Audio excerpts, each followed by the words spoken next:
to get started. Looks like whoever's here is who we have today. Just a reminder, any of the kids that are volunteering, they are volunteering and they will be in front of the live feed. They have gotten permission from their parents. So, adventure. What comes to your mind when you think adventure? Heroes? Villains? Damsels? That's girls. Do we think super strength? Super smarts? Do we think of giants? Monsters? Do we think of destiny and fate and lands far, far away? If that's what you think of, then today is not that at all. So, sorry, but not sorry. So, show of hands. Who here does have the strength of Samson? Who is as strong as Samson? Liar. Nobody? All right. All right. Another show of hands. Who is as wise and has the smarts of Solomon? You're my son. I know that's not true. No? All right. All right. Another one. Who here can accurately, mind you, interpret dreams? Because I can too. I can make it up too. Nobody? Okay. Last one.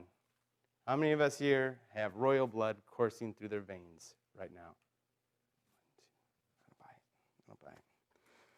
Well, looking from the show of hands, not a lot of superheroes here today. So, what we do have today is a hero that we can relate to. He's the me hero. He's the you hero. He's a man. Check. He's a husband. Check. A father. Check. A man of integrity. Question mark. Put a pin in that.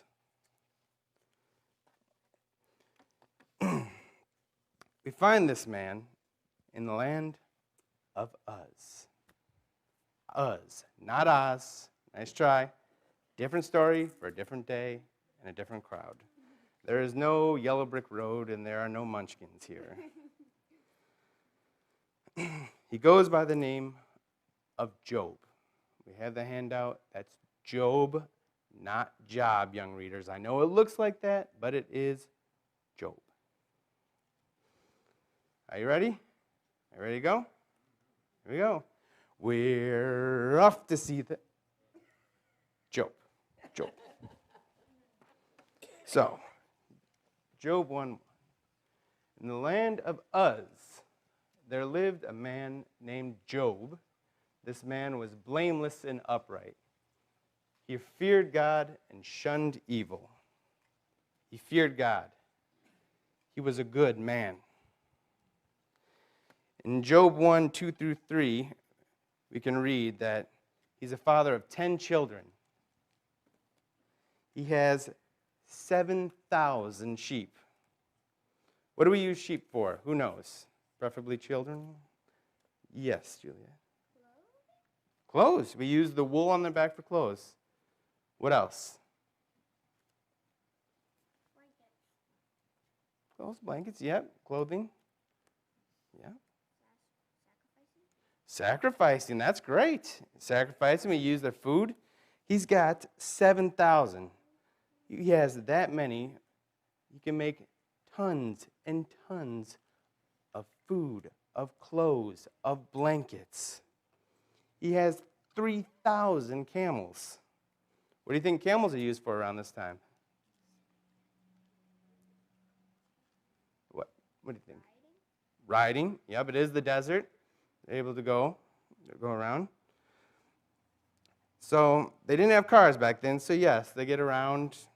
Maybe he just had a large caravan. Maybe would help move this around in the desert. Or maybe, just maybe, he was kind of the car dealer, car rental place for this time. Maybe.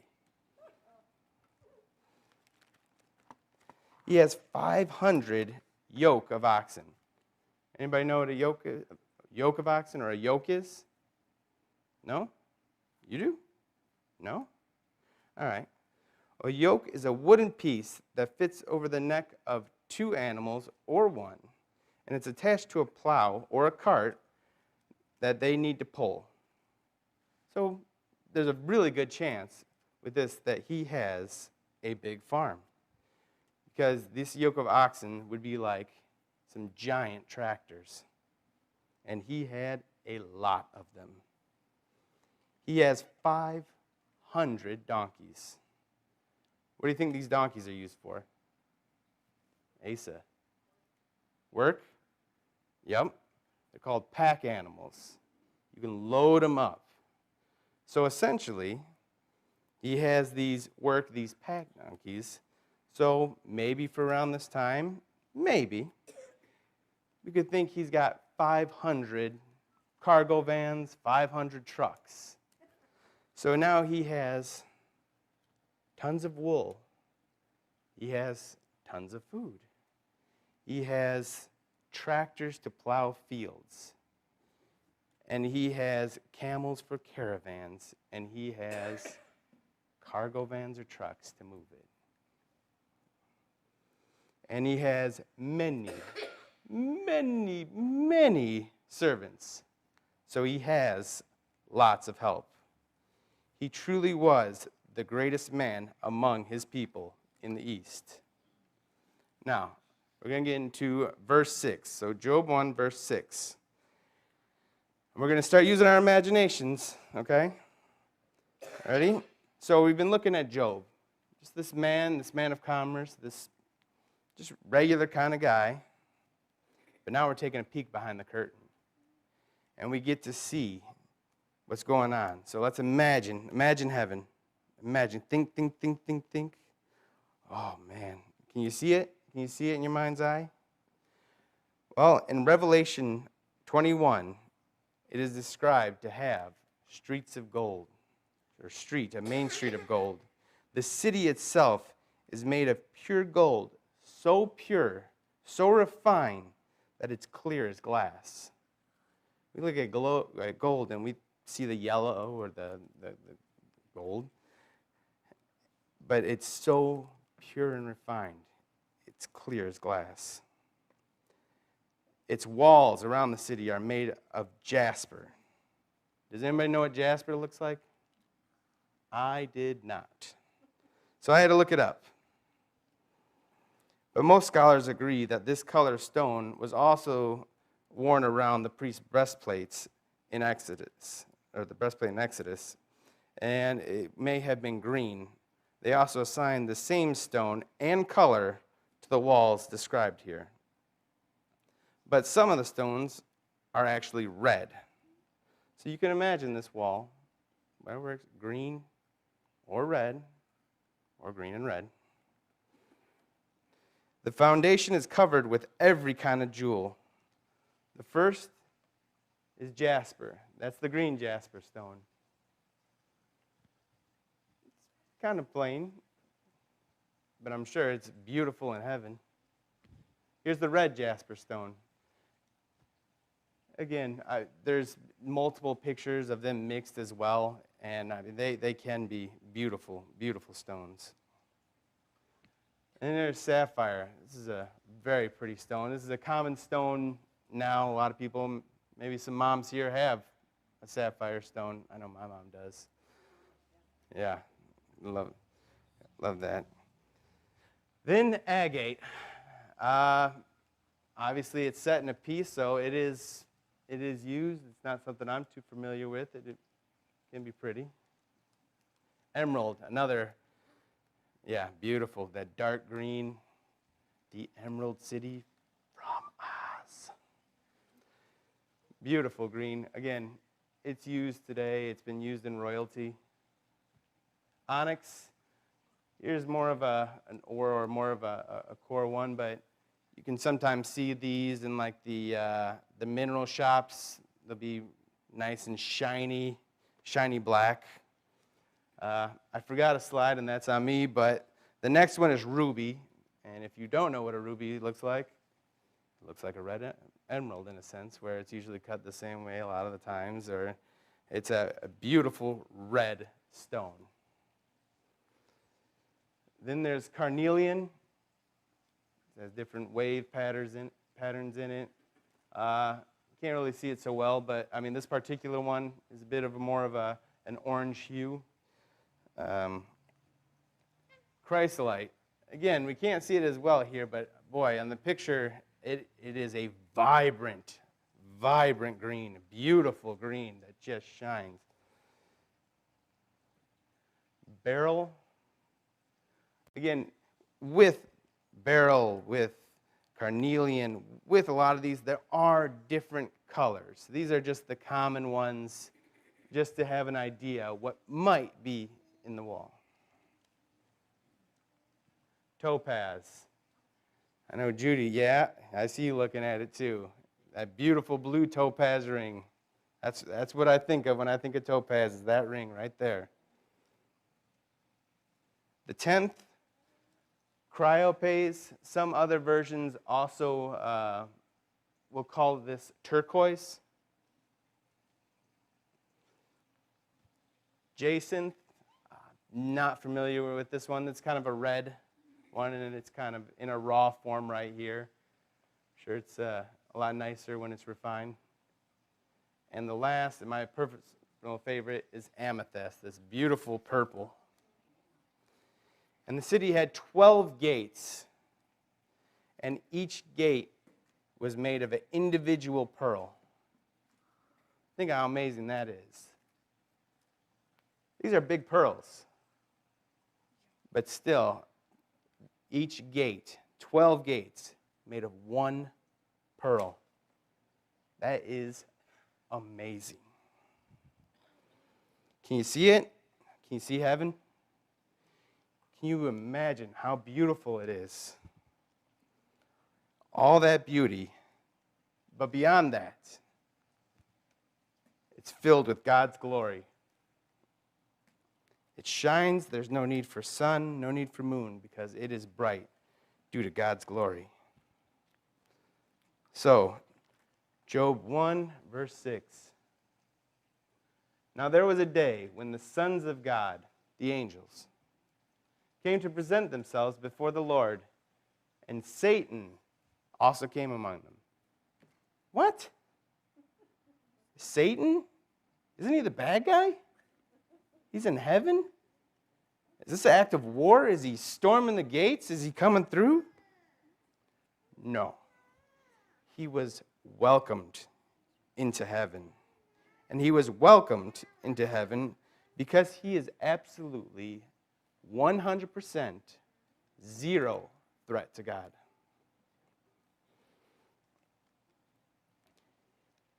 So he sees this guest, and when he's seen by the heavenly host, he asked Satan a question. The Lord said to Satan, "From where do you come?" Satan answered the Lord and said, "From going to and fro on the earth, and walking back and forth on it." And the Lord said to Satan, "Have you considered my servant Job? There is none like him on all the earth, a blameless and upright man, one who fears God and shuns evil." Wait. Every day, normal Job, he's the first name on God's tongue. He's the first person that God thinks of. I mean, think of that. What an amazing honor. Not only does God know him and talk about him, he compliments him. There is no other man on the earth like him. It almost sounds like a father's pride of his child. Now think about it. Think about it. Right now, your name, my name, could be on his lips right now.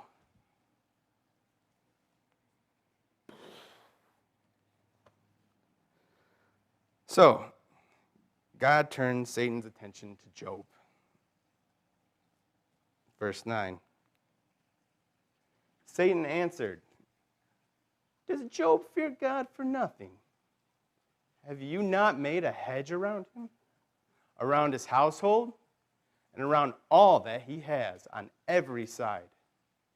You have blessed the work of his hands, and his possessions have increased in the land. But now, stretch out your hand and touch all that he has, and he will surely curse you to your face." Do you see it? Did you take notice? Satan immediately knows who Job is as well. He knows exactly who he's talking about. And it almost sounds like he's bitter. It sounds like he's tried and he's failed.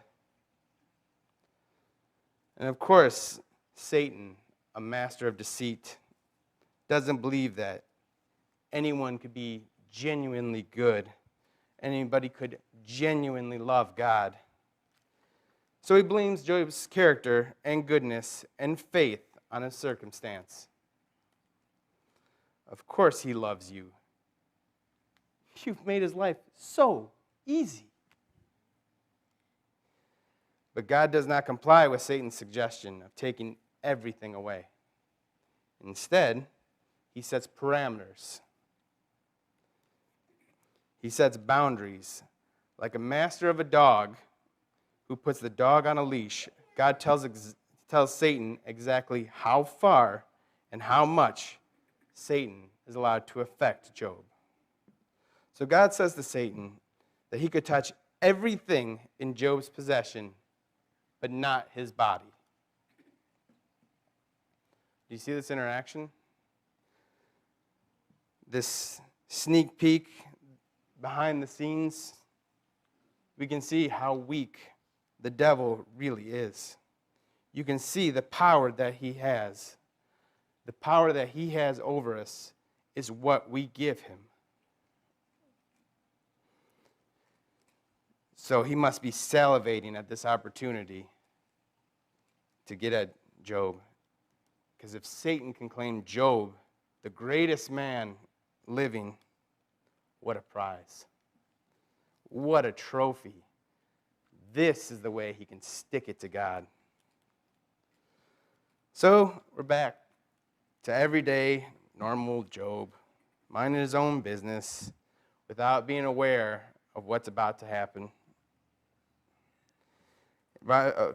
Unaware that he's about to be thrown head first into this adventure fraught with peril.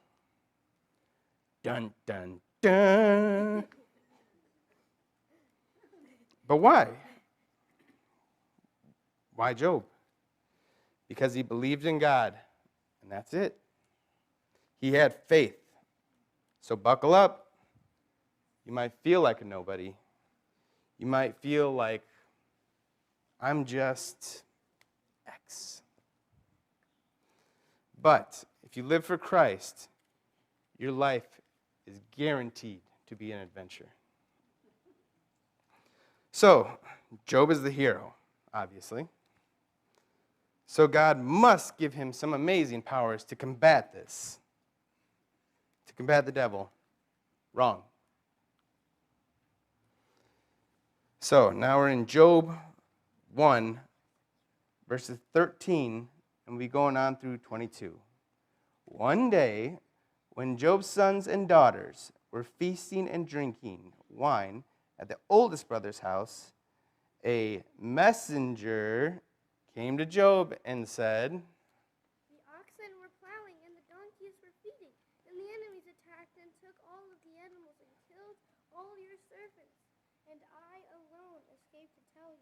Master, Master, the fire of God fell from heaven and burned up the sheep and the servants and consumed them. I was the only one that made it out to tell you. The enemies formed 3 groups and raided the camels and took them and struck down all your servants with the sword, and I alone escaped to tell you. Your sons and daughters were eating and drinking wine in the oldest brother's house, and behold, a great wind came across the wilderness and struck the 4 corners of the house, and it fell upon all of the young people, and they are all dead. And I'm the only one that's left to tell you. Oh, my goodness. All of that. Can you imagine all of that? Just let it sink in.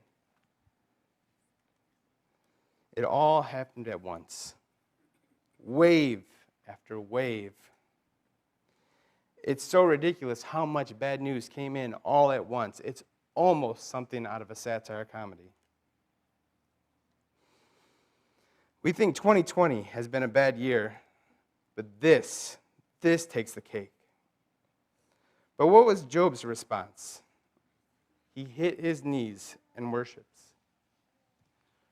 Job arose and tore his robe and shaved his head and fell to the ground and worshipped.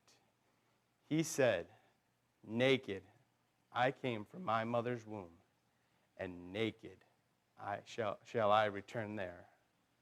The Lord gave, and the Lord has taken away. Blessed be the name of the Lord." In all of this, Job did not sin nor charge God with any wrong. How many parents here could lose one? Just one child? How many here could bear it? I know I couldn't. Job lost all 10. 10 kids, all gone. How many of us could lose everything on top of that? He lost his children, he lost his wealth, he lost everything in the same breath.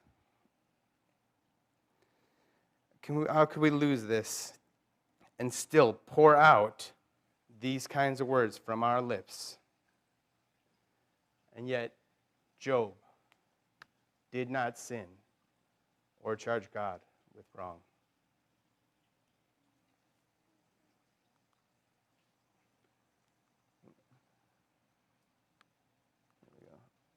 So, we go to verse 20 through 22. I'm sorry about that. Sorry. We're in chapter 2. Here we go. Sorry.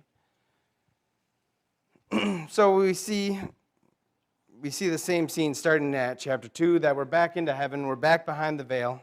You still got the picture of the pearly gates made out of one pearl, all that beauty. God's children presenting themselves, Satan back up again. But this time, Satan is bruised. He's bitter. He's angry. He's displeased with the results. And he charges God to afflict Job's body. And once again, like a master with his dog, he sets the leash. He shows the parameters. And like a dog that he is, Satan is set to test these bounds.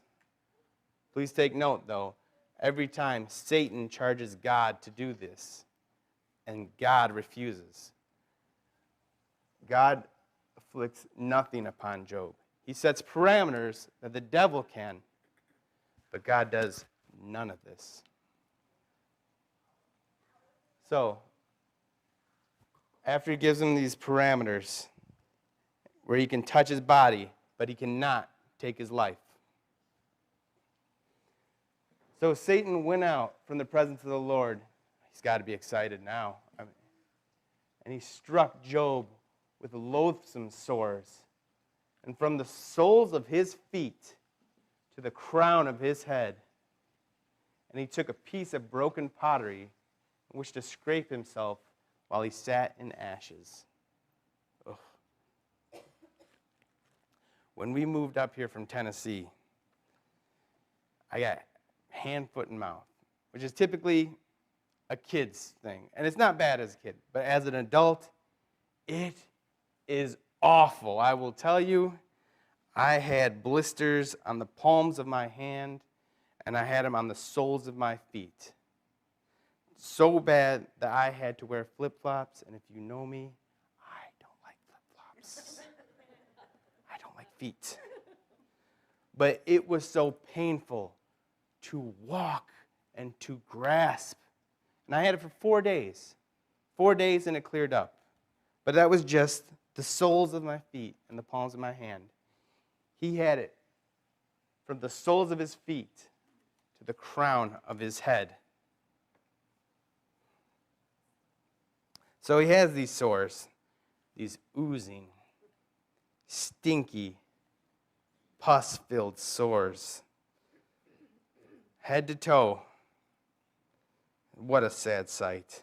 This once well-off, successful man, held in prestige, now sits alone, scraping his sores with a broken piece of pottery. And to make matters even worse, his wife, mind you, tells him to just curse God and die. Just get it over with. And even then, he rebukes her. And so when the person who should be his biggest supporter, she's going through the same thing. She has lost everything. She has lost her children. She just tells him, just die. Just curse God and die. But still, Job does not sin. Job 2:11 through 13. Job is so ill, and he's covered with these sores, that his friends, his 3 closest friends that come to comfort him, couldn't even recognize him. He is so bad that they tear their robes and wept and sprinkled dust on their heads. And they sat with him for 7 days. 7, the perfect number. 7 days in silence. And they sat in silence because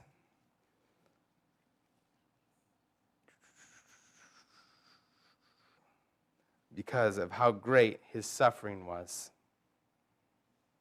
Chapter 3, when Job finally opens his mouth to speak, his words are, he curses the day that he was born. And on through this chapter, he is just telling how miserable, that it's better for if he would have never been born at all. We move on to chapter 4. Now his friend, one of his closest friends, Eliphaz the Temanite, responds to Job. And essentially, this friend, Eliphaz, accuses Job of being guilty of some sin or crime, and this is why this is happening to you. There's no words of encouragement, no words to uplift, nothing but accusation. These men who would have known Job's character the best were so quickly to jump on the worst possible conclusion. And if Job were in fact guilty, Eliphaz advises, his advice would have been good and sound advice. Because in chapter 8, he says, chapter 5, verse 8, he says, "As for me, I would seek God, and to God I would commit my cause." He continues on through the rest of that chapter, just continuing to accuse and believe the worst of Job. In chapter 6, Job answers these accusations that he is somehow at fault for his suffering.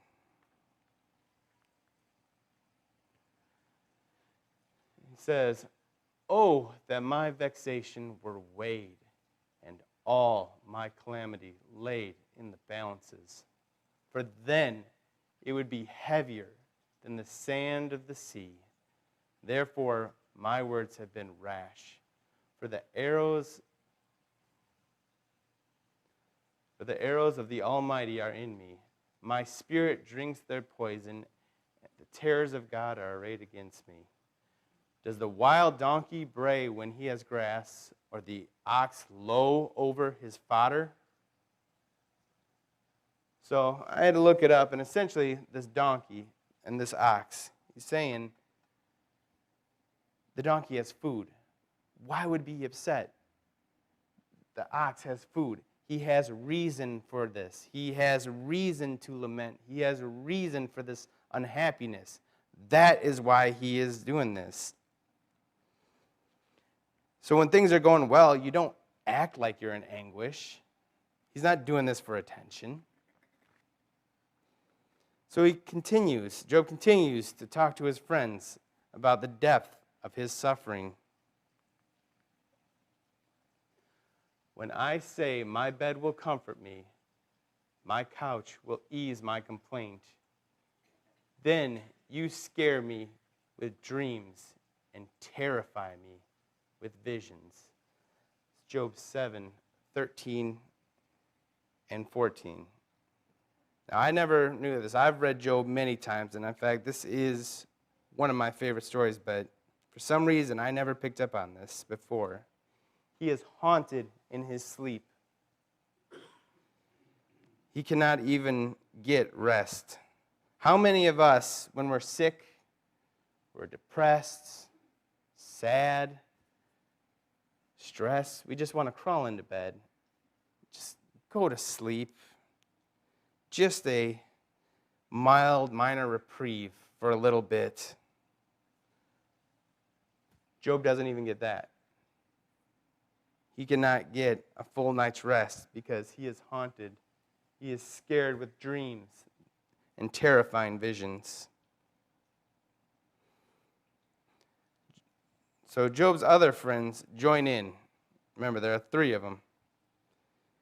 And one of them even goes so low as to accuse Job's dead children of sin, and that's why they're dead.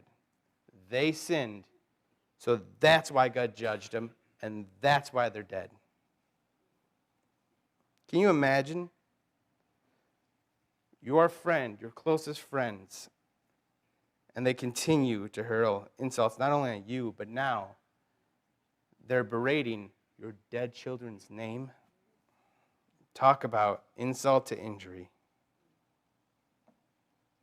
So Job responds by repeatedly wishing throughout all of Job, repeatedly wishes that he could speak to God, that he could ask questions and defend himself to God.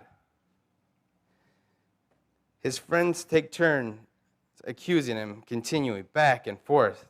They are convinced he must have done something to have brought this on himself. No one, not one, give him the benefit of the doubt. Not one, an encouraging word. So not only has he lost his physical belongings, his children, the love and support of his wife, he's lost his closest friends, he's lost his reputation, he lost his prestige. It says throughout here they used to sit at the gate steps, that people used to wait to hear what he has to say. But now he's a mockery, he's a joke. His friends have no respect for him, they mock him. Kids that should be silent and show respect, they spit at him. They show no respect for their elder. He has become a laughingstock. Satan has really pulled out the big guns for Job. In all this, it does remind me, I think, of predators in the wild. And what is their strategy? They separate the prey from the rest of the herd. They isolate them. They wear them down. They get them tired. And once the prey is exhausted, that's when they go in. That's when they go in for the kill. So you can think so he's isolated. Job's isolated now. He's exhausted. Boy, devil's got to be ready to go in for that kill. I mean, he's almost there.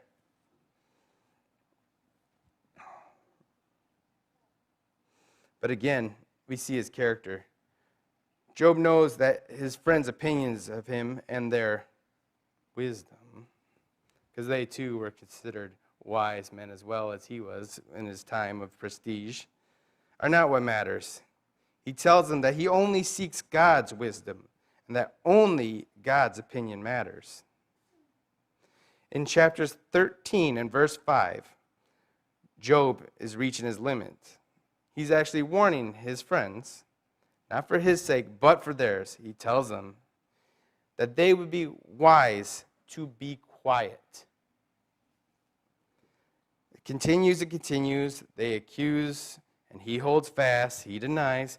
He repeatedly asks and wishes to defend himself before God because he knows he does not have to defend himself or prove anything to these men.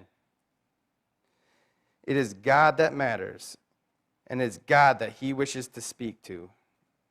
In fact, he calls an appeal out to God 9 times throughout this. 9 different times he wishes to ask, to plead, to defend God for himself directly. The friends in Job get to the point of a standstill. They're not going anywhere. He's not budging. They're not making any headway. No one speaks because no one's changing their opinion.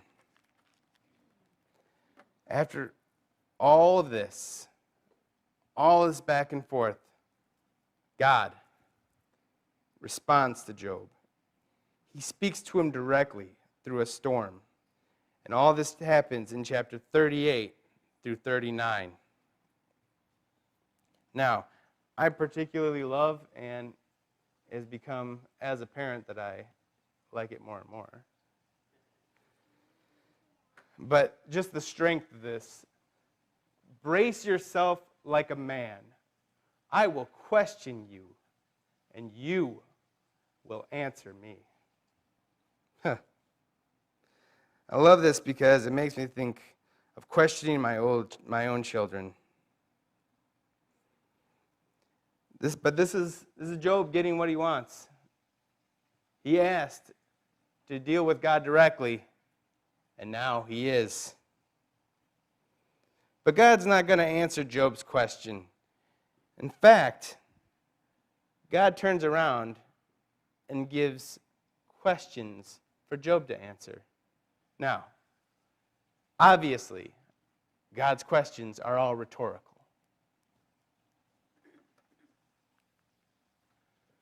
Where were you when I laid the foundation of the earth? Tell me, if you have understanding. Have you commanded the morning since your days began, and caused the dawn to know its place? And these are 2 verses, 38 and 39. And what these two chapters are is they are also answering all these laments that Job has in the past. He is answering every single thing. But what he is also doing is he's chiding a child. He's putting Job back in his place. And when I get down to my kids and I ask them, why would you do that? What were you thinking? What's the answer? Parents, do you know? Are your kids like mine? I did it too. I know it. I know. What is the answer? I don't know. Yes, I don't know. How infuriating is that? Can you imagine God questioning him? And Job comes up with Where were you when I laid the foundation of the earth? Tell me, have you understanding? Job, I don't know. It's not appropriate. So God questions Job just to show how small Job is. But yet, God does know fully of Job's suffering. He knows everything Job has gone through. So it's not too small that God does not take notice. But God is putting Job and his issues back in the correct perspective. In Job 40, verse 3 through 4, then Job answered the Lord and said, behold, I am of small account. What shall I answer you? I lay my hand over my mouth.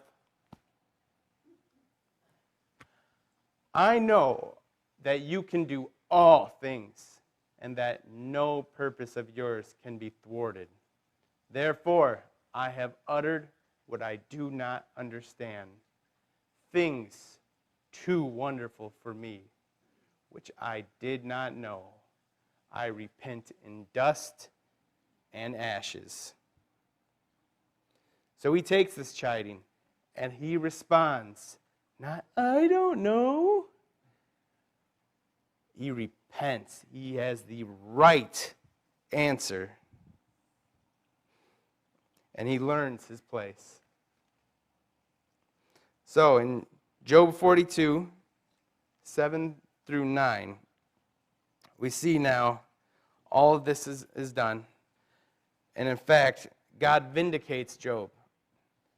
He tells him that he is angry with his friends, that they portrayed God in the wrong light. And so that Job must pray for them, and then God will forgive him. Job was in the right. So he teaches the friends humility too. And we see on through as well that he is blessed. In fact, he is blessed more in the latter part of his life, the longer part of his life, than he was in the earlier. Again, he is blessed with 7 sons and 3 daughters, and these daughters were to be the most beautiful throughout all of the East.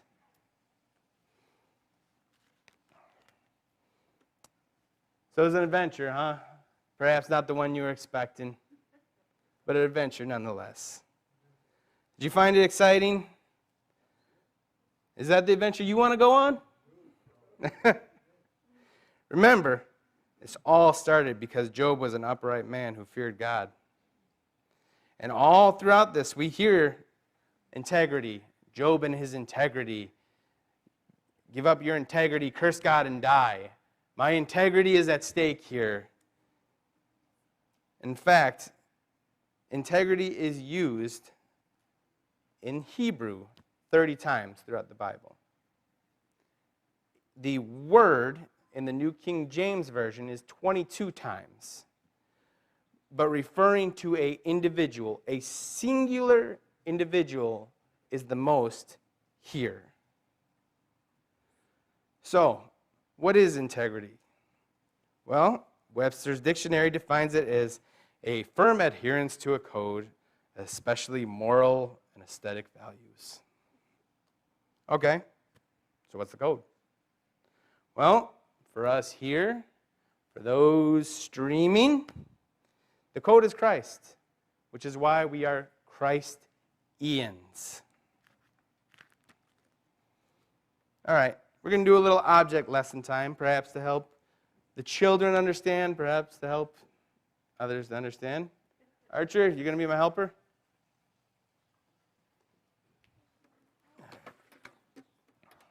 All right. Climb up, buddy. All right. Yeah, tuck in, tuck in, tuck in, tuck in. You need help? You got this? There we go, buddy boy. All right. So, picture 1. Water. Life-giving water, neutral water. Picture one is a person, okay? And this picture one person is baptized. Now, this lemon, this is the Word of God. Here's the Bible. And ta-da, he's a Christian, right? Because this is lemonade, right? No. This is just a book, just as this is just a lemon if you don't open it up. It's what inside, the fruit that is inside, that helps you really, really. All right. Squeeze. Study that book. Worship the Lord. Harder. Practical application of kids' understanding of the book.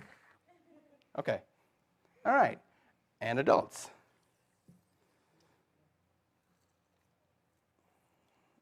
So, he's getting to know God. Person one, know God.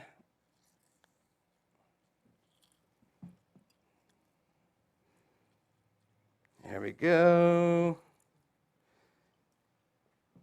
Because you know what? Sometimes a little bit is not just enough. Let's get to know God a little bit more. Person one. You want to do this one too? All right, you squeeze. Squeeze hard this time. Last time wasn't hard. There you go. There you are. Atta boy. My son.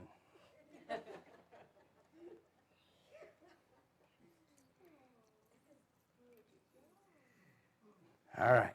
Now, just like all Christians, when we're baptized, we feel the love of God. So what's love? The only appropriate thing in love is sugar. Let's get a little bit of that. Yeah. There we go. A little bit of sugar. Love is a lot of sugar. Let's give a little bit more sugar because that's love. All right. So we got a little bit of love, a little bit of sugar.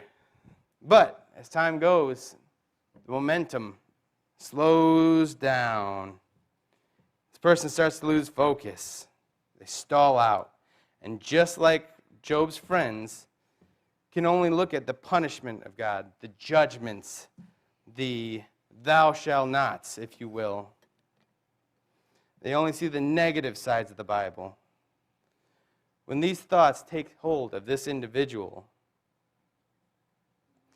this person becomes susceptible to things like judgment. There you go. A little bit of judgment. Just a little bit of judgment. There you go. A little bit of judgment. Hold on. Playing the victim. A little bit of playing the victim. Hold on. Hold on. Hold on. All right. We got selfishness. Ooh, that's a good one. All right. Give you a little bit more. A focus on what people think of me. Focus on, hold on, of what I have. Go ahead. Of what I have done and what God hasn't done for me. All right, that's enough. All right. Now, gently.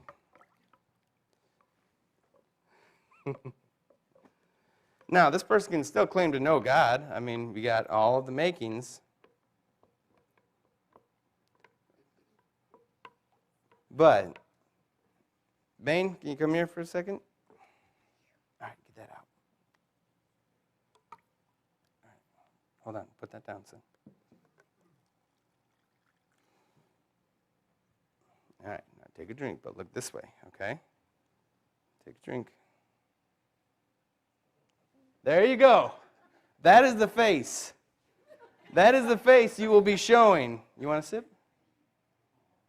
This is what you have to offer to all of those. I'm a Christian. I am a Christian. Come, enjoy the Lord with this face.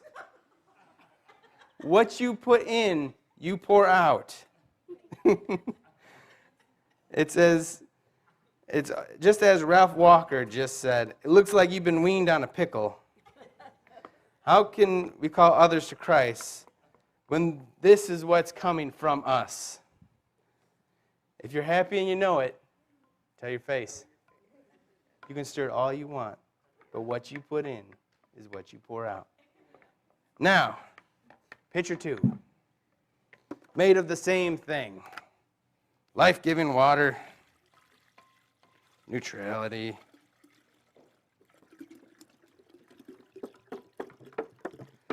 tapped out jug. That's enough, Archie. Now, this person as well comes to know God.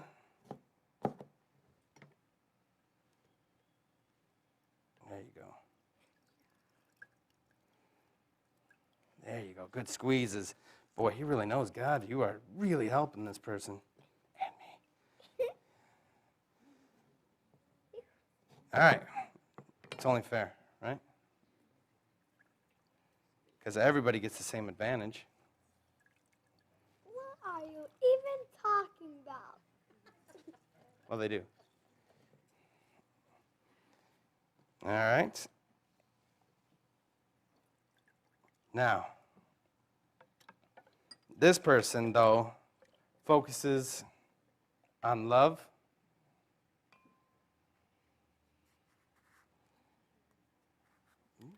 Oh, my. A lot of love. Easy, easy, easy, easy. Perseverance.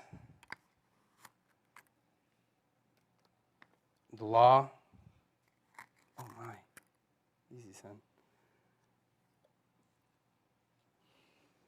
And the balance of the good. All right. Okay. Now,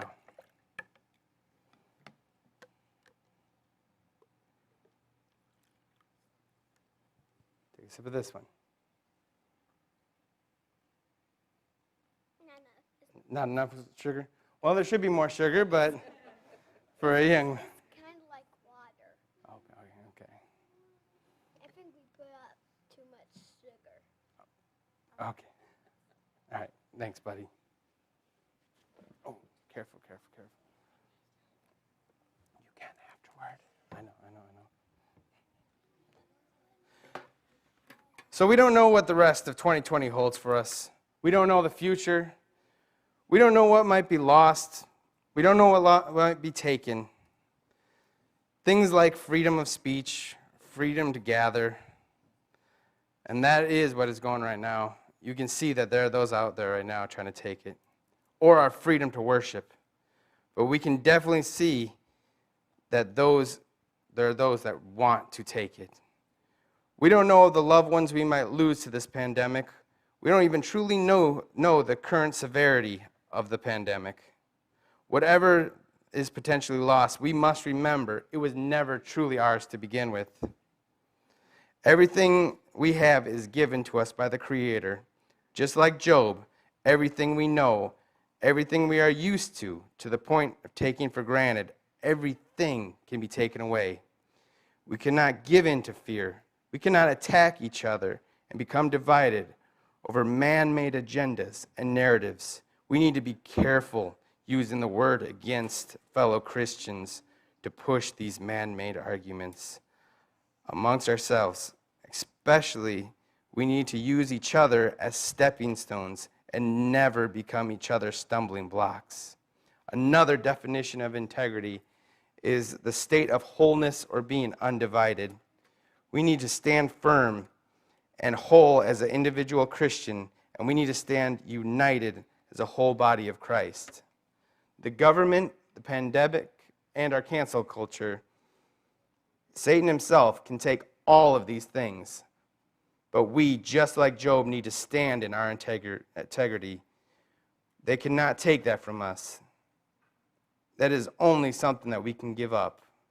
Choose to stand firm, to keep your eyes on Christ. Do not lose sight of the goal. This world is not my home. And if you're a Christian, this world is not your home either. The Lord gives and the Lord takes away. But in all things, always. Blessed be the name of the Lord. All right.